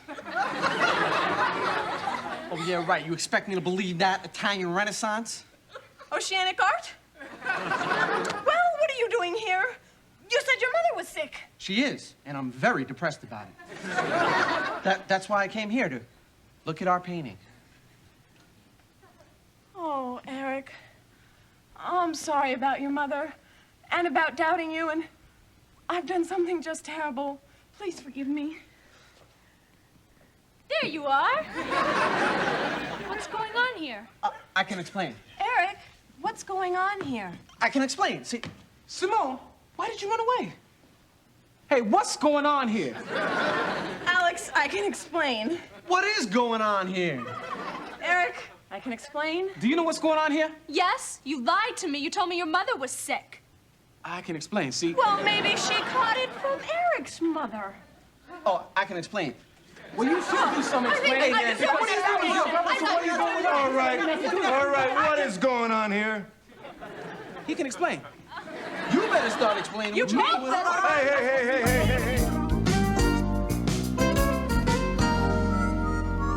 And interestingly enough, on the very day that the Bastille was stormed, the King of France entered one word in his diary. Rien. Nothing. Why? Fact. He had a bad day hunting. Give this to Darlene, to give to Aristotle, to give to Eric. This is the last one, Simone. I'm trying to concentrate. So am I. Let's have the notes. Mr. Moore, we really don't want to embarrass our fellow classmates. Fine, I'll do it.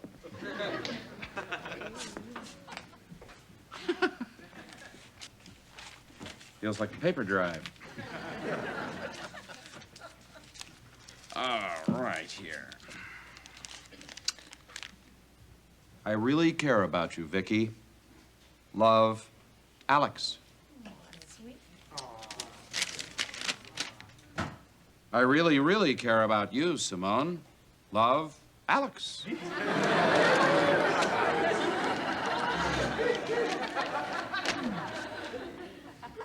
I chanted for you last night, Alex. Don't be surprised if you get a boil. Vicky.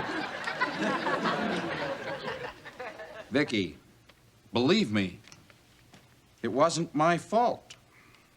Eric. Simone, believe me, it wasn't by... I think we know where Eric stands on this.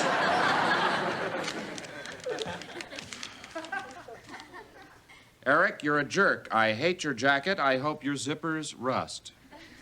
Simone.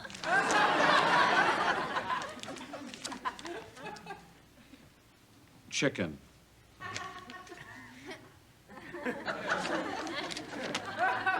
Egg.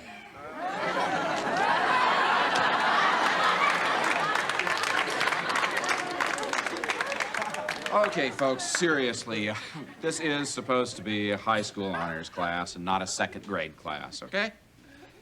And Alex and Vicky, I'm really surprised at how quickly you've sunk to the level of Simone and Eric, whom I would like to see, hopefully for the last time in my life, in the hall now. I'd also like to clear up the chicken-egg argument by citing Aristotle, who pointed out that the chicken was an actual chicken, while the egg was a potential chicken. Therefore, since actuality precedes potentiality, it follows that the chicken must have come before the egg. Aristotle, did you really say that? You two do have a lot in common with Marie Antoinette and Louis XVI. Because of their dishonesty and their inability to face reality, they failed to notice that the world was crumbling around them. Now, of course, your world is smaller, but it's crumbling.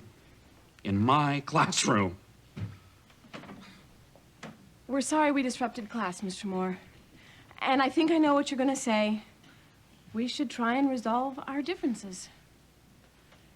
Yeah, I'm willing to give it another try. Well, I'm not. What? Oh, look, Eric, you've been flirting with Vicky since the first day she walked into class. Now, obviously, you're trying to send some kind of signal to Simone, so why don't you just come out and say it? Well... Go on. Simone, I guess the truth is, I want to go out with other girls.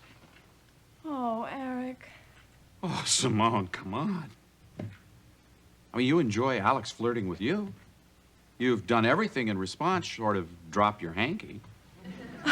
Mr. Moore, now really. Hey, come on. Just be honest. Well, Eric, you were my first boyfriend. And you're wonderful. But after going out with Alex, I don't know how to say this. It's okay. I think I understand. I'm glad that I could bring you two apart.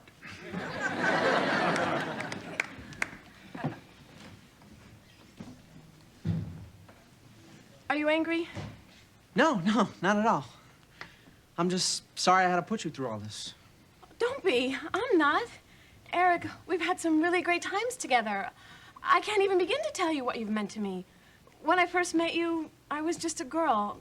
I've grown so much with you. I guess we both have. Now it's just time to move on. You know, it's funny, because now that this is all over, I feel like this huge weight has been lifted off my shoulders. I know, me too.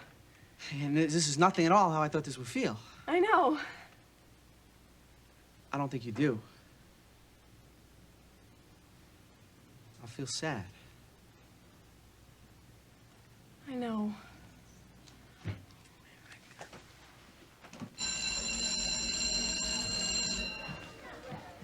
Is it safe to come out? Oh, yeah, we're fine, everybody. Thanks to Mr. Moore. You mean you're back together? No, we broke up. Let me get this straight. Because of Mr. Moore and whatever he said to you, you guys are not gonna go out with each other? That's right. Thank you so much. Oh, no. I did it for myself as much as for anyone. At least I'm finally out of the relationship repair business.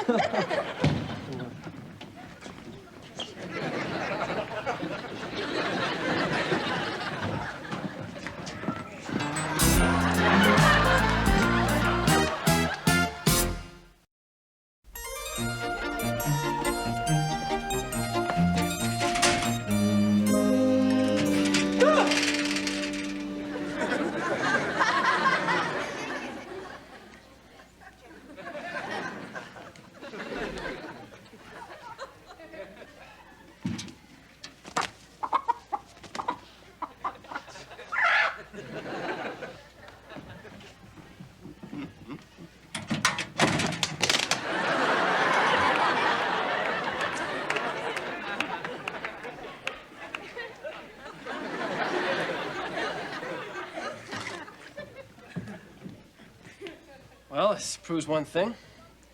Chicken joke comes before the egg joke.